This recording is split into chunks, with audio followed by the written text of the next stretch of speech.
ఈ ఏరియా అంతా కొంచెం బాగా గ్రోప్ వచ్చిన ఏరియా సార్ ఇది ఆల్మోస్ట్ 8 feet వరకు వెళ్ళింది. అంటే కొంచెం గ్రాస్ పర్పస్ మీద ఉంచుతున్నాం కదా అని చెప్పేసి ఇప్పుడు యూరియా అది అప్లై చేయలేదు. కానీ ఇప్పుడు ఒక బ్యాగ్ యూరియాను ఒక బ్యాగ్ పొటాష్ బ్యాగ్ తీసుకున్నాం అనుకోండి. తీసుకుంటే ఈ హైట్ బాగా వెళ్ళిపోయినట్టుకన్నా డబుల్ డోసు ఇదిగోండి ఇప్పుడు ఇలా చూసుకునేసరికి ఇలా తగ్గింది కదా సార్.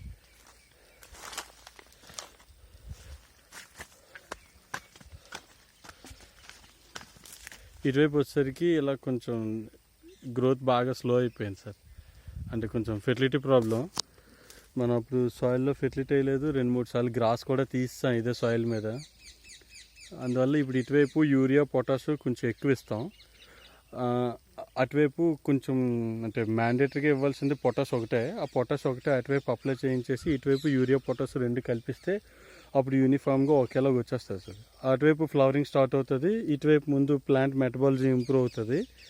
ఆ తర్వాత మళ్ళీ ఒకసారి మళ్ళీ పొటాష్ స్వచ్ఛంగా ఇచ్చామనుకోండి, అప్పుడు ఇక్కడ కూడా ఫ్లవరింగ్ స్టార్ట్ అవుతుంది.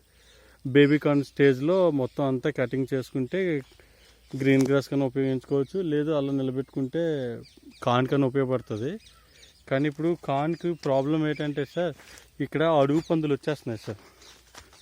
అడుగు పందులు ఉన్న చోట కొంచెం ఆ ఏరియా అంతా కొంచెం మట్టేస్తున్నాయి. అందుకనే ఇంకా తారిని కూడా మనకి గ్రాస్ పర్పసే కాబట్టి కొంచెం ఇటువైపు ఈ ఏరియా కూడా ఇంప్రూవ్ అయిపోతే టోటల్గా కటింగ్ పెట్టేసుకోవచ్చు అని అనుకుంటున్నాం సార్.